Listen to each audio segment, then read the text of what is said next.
You get what I'm saying, right, Jeff? Everybody else got, you don't know what you're talking about. But when it comes to me and you, nobody says, oh, they don't know what they're talking about. They just say, oh, you didn't get it right, or you That's nailed right. it. It's that simple. I see it in our comments on things all the time, and I want to thank everybody for all the views. Views are up big time right now, over 5K views in the last 10 days or so from just active, a whole lot of videos coming out. So thank you guys very much. Keep retweeting, keep sharing. Let's get these numbers up. All right, let's get to my favorite portion of the show, and that's the afternoon games. This is where you make your fortune at, Jeff, in my opinion. If you can master afternoon games, you should be good. Because if you love afternoon games, you don't take a lot of morning games. You got to go off the vibe of the day. You know what I mean? If you see a lot of favorites winning in the morning, be expecting dogs to win late in the day. You see a lot of dogs winning early in the day, expect a lot of favorites to win late in the day. It just works out like that. But one thing is never go reaching. That's if you already getting your ass kicked in the morning, you're getting your ass kicked. Just let it go. Okay. And maybe think about Sunday night football. But all in all, just take your ass kicking and move on. That's what me and Jeff always like to say. Because Jeff used to love Jeff always uses the phrase quicksand Sunday. And I know I'm kind of jumping the gun, saying something that you say, but I always love when you say that. Because when we first were doing these shows, it was always something that Jeff would say that made me feel that much better when I was making bad bets. So,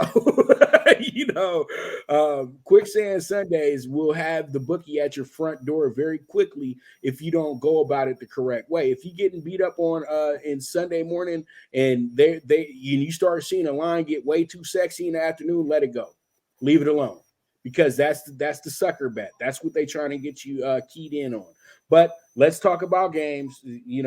That's what we're here for. Let me get into it. Jeff, I'm going to let you kick this one off. Giants, Cardinals, your thoughts on this one? We talked backstage about the Giants, and it doesn't matter if they lost 40-0 or 29-28 on a walk-off. You just got to turn the page, throw the tape out. The game was lost in the first quarter. It is what it is. Now you get the layup game, supposedly. It's a Giant season here. You cannot go into Arizona and lay an egg and start the year 0-2.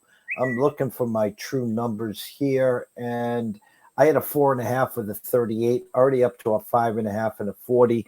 Going to have to establish Barkley early, get Daniel Jones comfortable, Waller, maybe add an Isaiah Hodgkins. Go out and find that rookie Jalen Hyatt. Send him to the mailbox the first play. Get yourself established.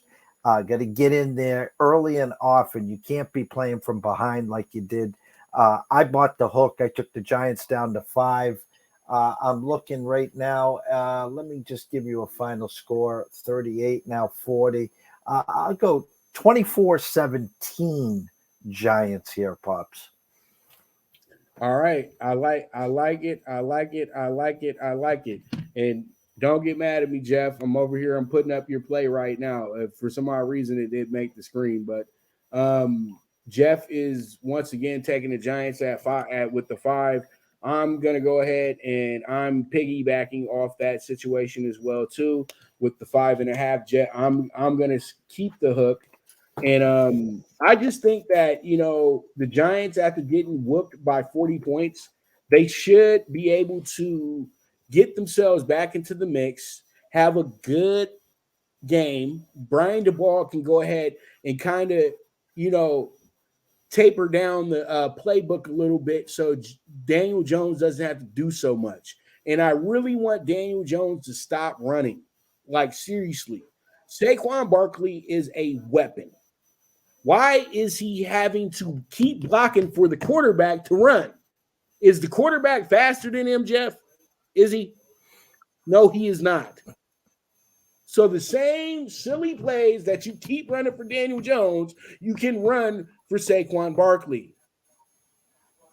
Why don't the Giants just do themselves a favor and trade him and go get some assets for him? There's 4 teams right now that can use Saquon Barkley that are trying to win a Super Bowl. If I was somebody like the Chargers or something, what do you want for him? Because that's who I need. That's who I need. I need that leadership in my locker room. I don't need somebody. I don't need this Ivy League school quarterback game manager to think that he's Michael Vick every week, because he's not. Daniel Jones is the reason why this team can't do anything, in my opinion. You know, that's the reason why they're going to keep being who they are, a middling team that surprises you every other week. You have to take advantage of your superstars. That goes back to the play caller. I like the ball, but I feel like you're getting a little bit too dictatory, and it's not going to work for the Giants moving forward. You don't have a lot of rope in New York. They'll love you one day, they'll hate you the next. That's how it goes in New York City. And I don't know if he got the memo for that. You have to let your playmakers play, Jeff. You have to let them ball. You have to let them kill. You have to let them set and dictate the game for you. Daniel Jones is not your star player. He's a game manager. Stop putting so much on this dude. He's not changing the wheel.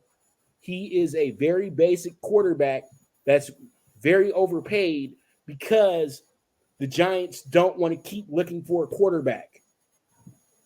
He just goes about his job the right way. Good little soldier.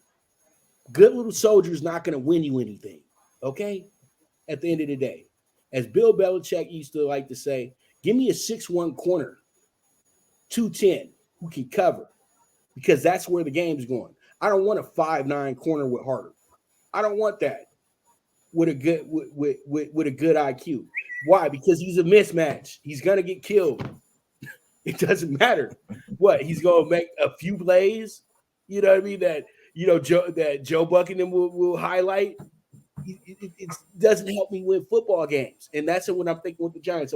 But my analyst for the game, Cardinals stink. Okay, they're not playing to win any football games. And that pretty much was shown last week. They could have won that game, but they weren't playing to win. It's that simple. And so it's obvious that – I'm not going to say it's obvious that they're tanking, but they just aren't that forward about winning at this point. So they'll show some effort because it's opening game. They might even open up with the lead, but the Giants will figure out a way to run the clock, get themselves a 10-point lead, and we all go home fairly easily. And that's that. 5.5 to the Giants, and we rolling from there. All right, so let's go ahead, move forward, talk about our next game in hand.